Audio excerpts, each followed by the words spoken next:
प्यारे बच्चों नमस्ते। आज हम बात करते हैं कुछ बायोलॉजी के महत्वपूर्ण प्रश्नों की और जो परीक्षा में कभी न कभी पूछे गए हैं या इनके आने की जो है प्रबल संभावना है। तो जैसा कि आपको स्क्रीन पर दिखाई पड़ रहा है कि हमारे पास जो क्वेश्चन हैं बहुत ही अच्छे हैं और एक कतई परीक्षा में पूछे ही जाते हैं, आपकी बोर्ड परीक्षा में। और यहाँ तक कि बोर्ड परीक्षा में नहीं, अपितु बहुत से एग्ज़ाम में इनसे जो है क्वेश्चन आते हैं। तो देखते हैं, उत्तर प्रदेश का राज्य पक्षी है। उत्तर प्रदेश का राज्य पक्षी क्या है, ये बात यहाँ पर प्रश्न आपका कर रहा है। तो उत्तर प्रदेश का राज्य पक्षी जो है सारस है। याद रखेंगे ये बात, उत्तर प्रदेश का राज्य पक्षी सारस है। फिर लिखा है राष्ट्रीय पशु कौन है। ध्यान रखना, राष्ट्रीय पशु बाघ है। ये बात ध्यान रखेंगे, भारत का राष्ट्रीय पशु बाघ। बाघ का मतलब जो है टाइगर है। ये बात हम लोग ध्यान रखेंगे, भारत का राष्ट्रीय पशु टाइगर है। एशियाई शेरों का प्राकृतिक वास स्थान, मतलब एशियाई शेर एक मात्र प्राकृतिक वास स्थान पर कहाँ रहते हैं। तो ये सभी लोग जानते हैं कि गिर राष्ट्रीय उद्यान, गिर राष्ट्रीय उद्यान। और जो है गिर राष्ट्रीय उद्यान है कहाँ, ये गुजरात में है। तो इसको भी हम याद रखेंगे, गिर राष्ट्रीय उद्यान कहाँ पर है, गुजरात में है। इसको भी हम ध्यान रखेंगे। अगला क्वेश्चन है हमारा, घाना राष्ट्रीय उद्यान जो है किस प्रदेश के अंदर है। घाना राष्ट्रीय उद्यान कहाँ पर है, तो इस बात को ध्यान रखेंगे। घाना राष्ट्रीय उद्यान जो है राजस्थान में है, राजस्थान। इस बात को भी हम लोग ध्यान रखेंगे, घाना राष्ट्रीय उद्यान जो है ये राजस्थान में है। और फिर है कांजीरंगा जो है राष्ट्रीय उद्यान, बहुत इम्पॉर्टेंट है ये, काफ़ी बार परीक्षा में पूछा गया है। तो ये भारत के किस राज्य में है, तो हम ध्यान रखेंगे असम। असम में जो है ये जो है राष्ट्रीय उद्यान है। दुधवा राष्ट्रीय उद्यान कहाँ है, ये तो उत्तर प्रदेश में है। दुधवा राष्ट्रीय उद्यान जो है उत्तर प्रदेश में है, उत्तर प्रदेश में। और उत्तर प्रदेश में किस ज़िले के अंदर है, तो हम लोग याद रखेंगे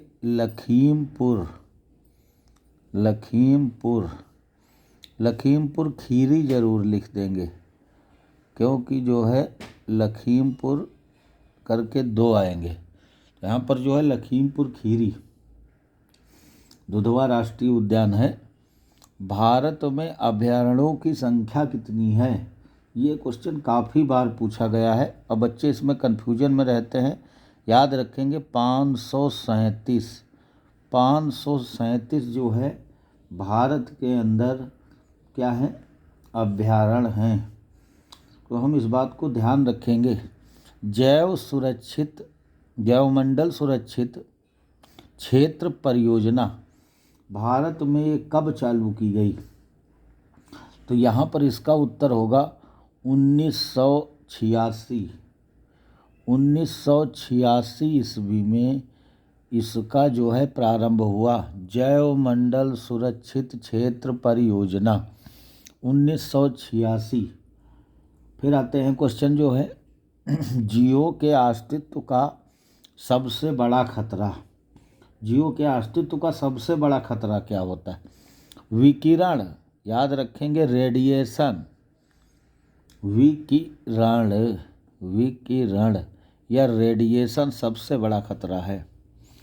फिर क्या है, विश्व जैव विविधता दिवस, ये कब मनाया जाता है, काफ़ी बार परीक्षा में पूछा गया है। 22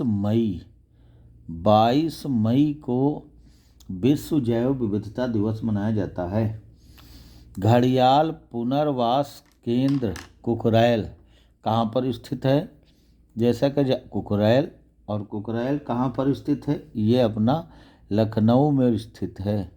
लखनऊ, ये जो है उत्तर प्रदेश की राजधानी लखनऊ में स्थित है। अब हम आते हैं अगले क्वेश्चन पर। अत्यधिक शिकार के कारण विलुप्त जंतु जिसका बहुत ज़्यादा शिकार हुआ है, ऐसा कौन सा जंतु है जो विलुप्त हो गया है? तो इसमें हम लिखेंगे चीता। चीता जो है ये इसका शिकार हुआ है और यह विलुप्त हो गया है। अब आते हैं अगले क्वेश्चन की बात करते हैं। नेशनल पार्क, नेशनल पार्क और जो है बायोस्फीयर रिजर्व, इनकी संख्या कितनी है इंडिया के अंदर? तो भारत के अंदर जो है नेशनल पार्क, जिनको राष्ट्रीय उद्यान कहते हैं, ये 104 हैं कुल। और जो है जो बायोस्फीयर रिजर्व सेंटर जो हैं, जिनको जीवमंडल आरक्षित जो है क्षेत्र कहा जाता है, इनकी संख्या 18 है। याद रखेंगे भारत के अंदर है। ये बात मैं कह रहा हूँ कहाँ के लिए? इंडिया के लिए कह रहा हूँ, तो ये बात ध्यान में आएगी। अब क्या है? IUCN, इसका जो है पूरा नाम लिखना है। IUCN किसे कहते हैं? तो इसको कहा जाता है इंटरनेशनल, इसको कहेंगे हम इंटरनेशनल यूनियन, यू से हो जाएगा यूनियन फॉर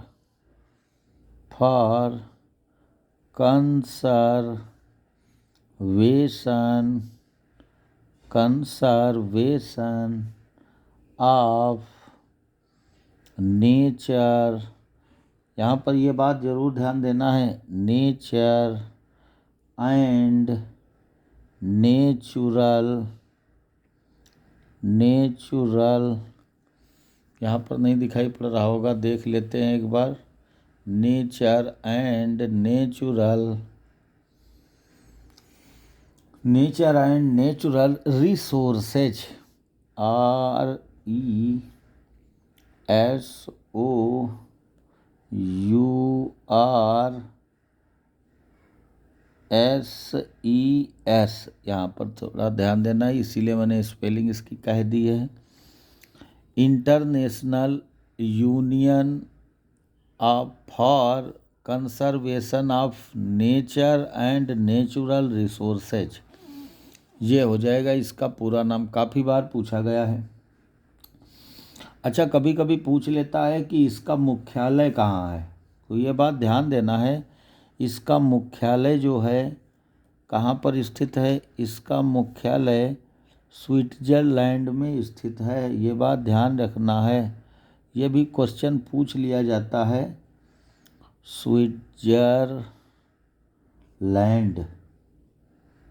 स्विट्जरलैंड में स्थित है। तो इस बात को ध्यान रखेंगे कि IUCN का मुख्यालय कहाँ पर स्थित है। अब यहाँ पर अगली फुल फॉर्म है लिखना कि WWF क्या होता है। कई बार ये क्वेश्चन आया है और बच्चे इसको जो है गलत लिख देते हैं। इसको कहते हैं वाइल्ड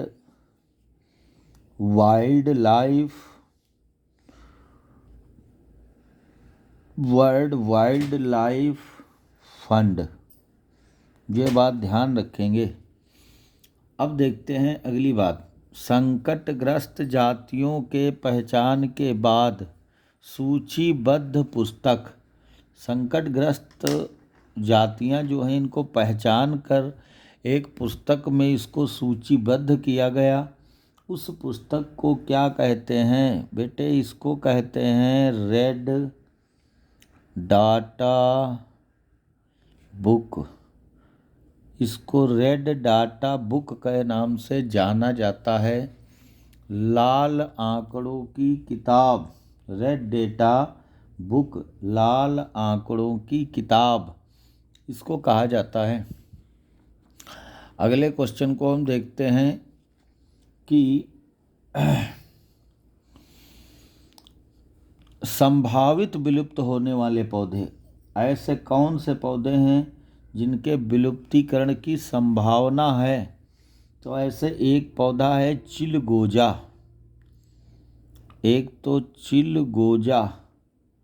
चिलगोजा भैया चला जाएगा। जो आदमी शौकीन है चिलगोजा का वो भाई बात को समझ ले। और एक तो सर्पगंधा। दो पौधे ऐसे हैं जिनको भविष्य में विलुप्त हो जाना है। तो ये जो है संभावित विलुप्त होने वाले कुछ पौधे हैं। अभी अभी विलुप्त हुआ पक्षी कौन है? वह पक्षी जो अभी अभी विलुप्त हो गया है, जल्दी से जल्दी अभी विलुप्त होने वाला पक्षी। भाई सभी लोग बताओ कौन सा है? एक पक्षी कहा होगा आपने डोडो। एक पक्षी होता है डोडो पक्षी, और ये पक्षी अभी अभी विलुप्त हुआ। अब आते हैं, ये डोडो पक्षी है, इसके बारे में और बता दें। ये जो है मॉरिशस में पाया जाता था। मॉरिशस में पाया जाता था यह पक्षी, लेकिन अभी जल्दी में यह विलुप्त हो गया। कांजीरंगा राष्ट्रीय उद्यान कहाँ स्थित है? भैया इसके पहले अभी बताया था असम प्रांत में ये जो है स्थित है। विश्व पर्यावरण दिवस कब मनाया जाता है? 5 जून। इस बात को आपको ध्यान रखना है। और कल मैंने इस बात पर चर्चा की थी कि विश्व पर्यावरण दिवस कब मनाया जाता है। ये बात है भाई। हाँ भैया, फिर से हम देख रहे हैं, अगले क्वेश्चन की तरफ चलते हैं कि विश्व पर्यावरण दिवस कब मनाया जाता है? 5 जून। अभयारण्य क्या है? भैया ये बात जो है बिल्कुल हम समझ लेंगे, 1 नंबर का क्वेश्चन आता है। ये क्या होते हैं? ऐसे सामूहिक आरक्षित स्थान जिनमें स्थानीय वनस्पतियां एवं जंतुओं को संरक्षण प्राप्त होता है। यहाँ पर ध्यान रखना है 2-3 चीज़ें। एक तो स्थानीय वनस्पति या जंतु, जो उस स्थान की वनस्पति हैं या उस जंतु हैं, का संरक्षण प्राप्त स्थान को ही अभयारण्य कहते हैं। साथ ही बाहर से आई हुई जातियां जो अनुकूलित हो जाएं, अब वहाँ पर रह लें भाई, ऐसी जातियां, उनके स्थान को हम क्या कहते हैं? अभयारण्य कहते हैं। अब संकटपन्न जातियां क्या होती हैं? संकटपन्न जातियां मतलब संकटापन्न, मतलब ऐसी जातियां जो अब संकटग्रस्त हैं। वो कौन सी जातियां हैं? मतलब क्या हो जाएगा कि वन्य जीवों की वे जातियां जिनका पृथ्वी पर अस्तित्व मानव द्वारा इनके वास स्थान या स्वयं इनके सदस्यों के व्यापक विनाश के कारण अनिश्चित हो गया है, संकटग्रस्त या संकटापन्न जातियां कहलाती हैं। ध्यान देना है, मानव की ओछी गतिविधियों के द्वारा, या हम कह सकते हैं कि इनके सदस्यों के कारण कुछ जो है जातियां जो है विलुप्त होने की कगार पे आ गई हैं। उनका जीना मुश्किल हो गया है। ऐसी जातियों को हम संकटग्रस्त या संकटापन्न जातियां कहते। जैसे यहाँ पर कुछ जातियां हैं, बाघ। दूसरी बात हम क्या कह देते हैं? शेर। अगली बात है गेंडा। ये कुछ जातियां ऐसी हैं। अब देखते हैं कि पहला राष्ट्रीय उद्यान भारत का कौन है भैया बताओ? बहुत इम्पॉर्टेंट क्वेश्चन। भारत का पहला राष्ट्रीय उद्यान कौन है? सभी बच्चे इस बात को जानते हैं, कौन है?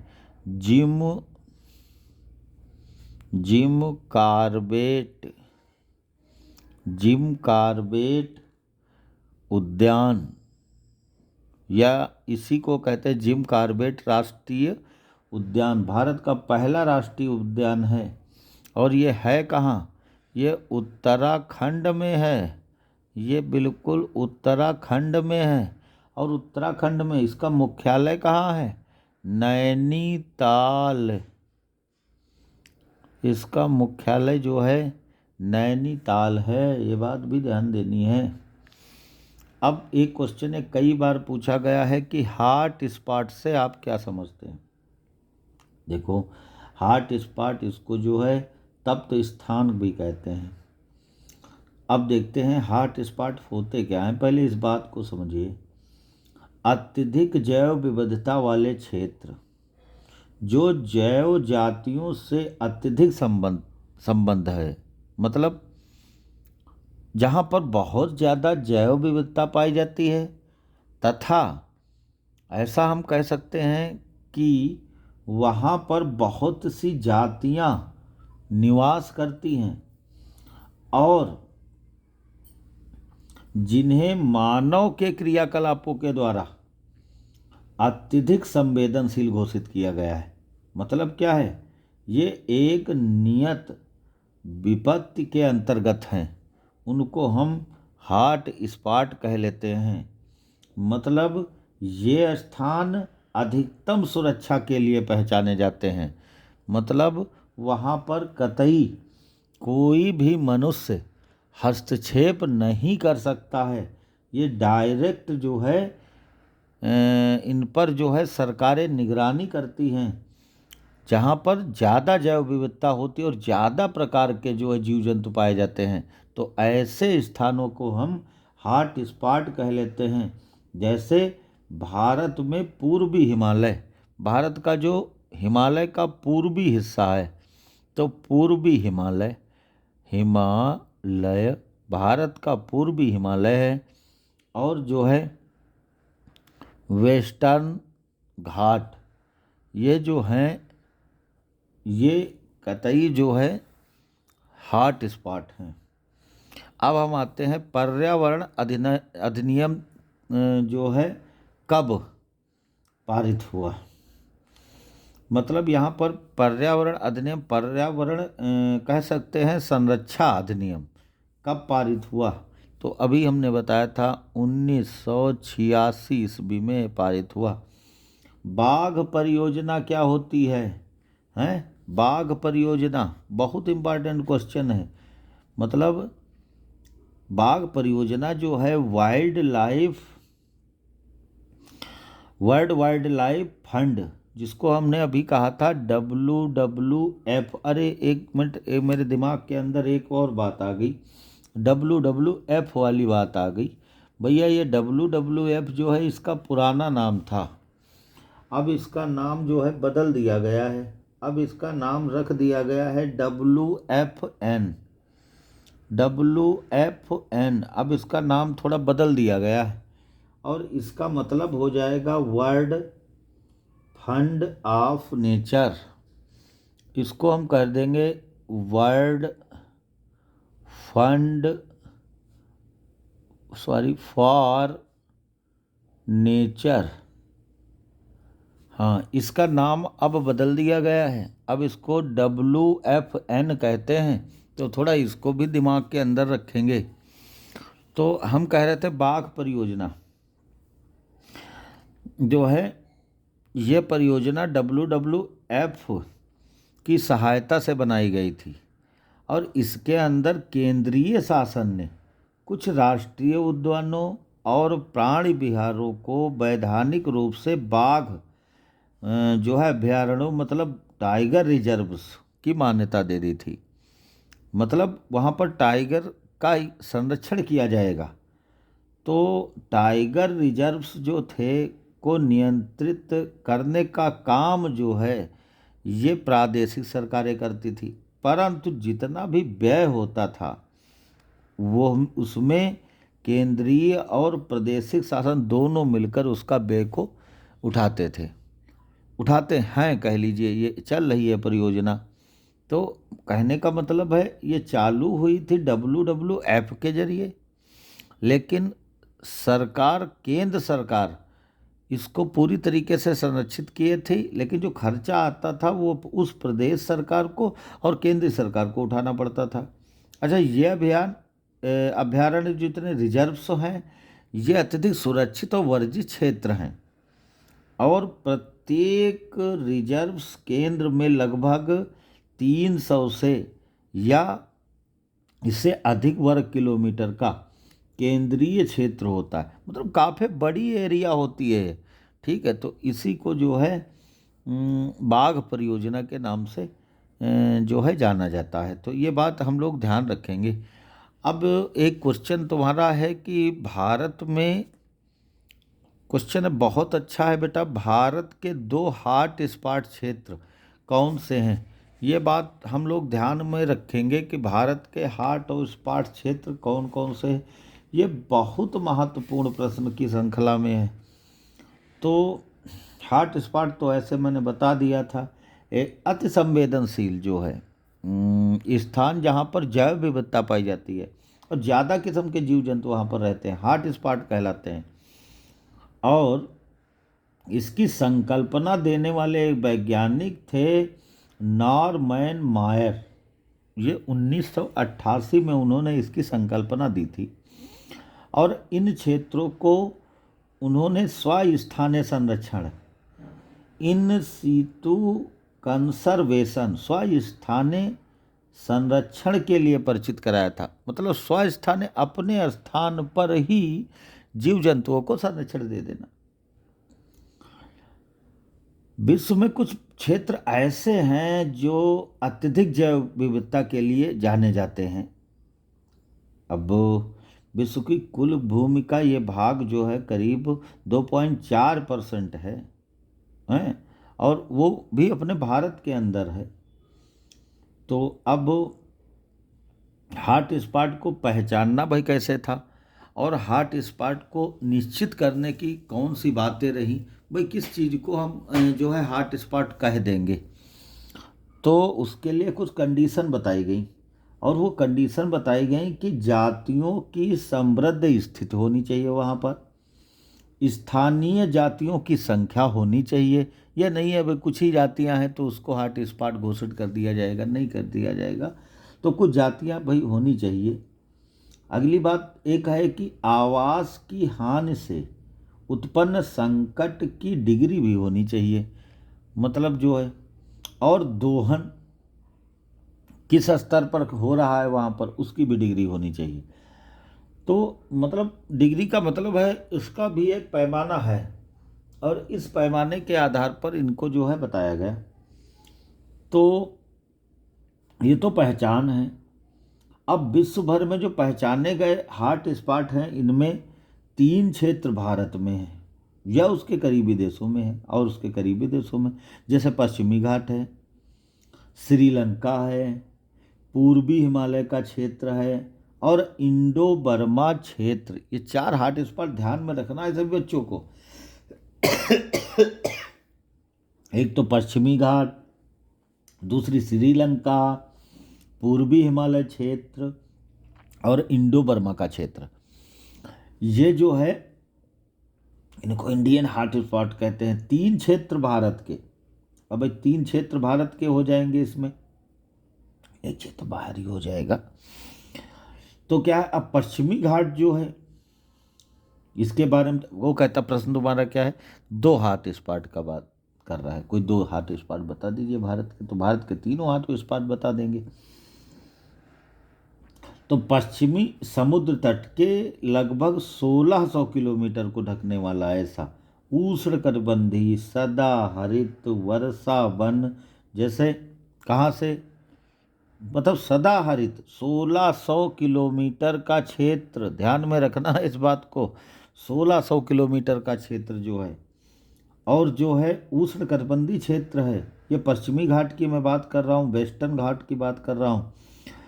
तो वह जो है कर्नाटक, महाराष्ट्र और तमिलनाडु और केरल के साथ साथ ये श्रीलंका तक चला जाता है।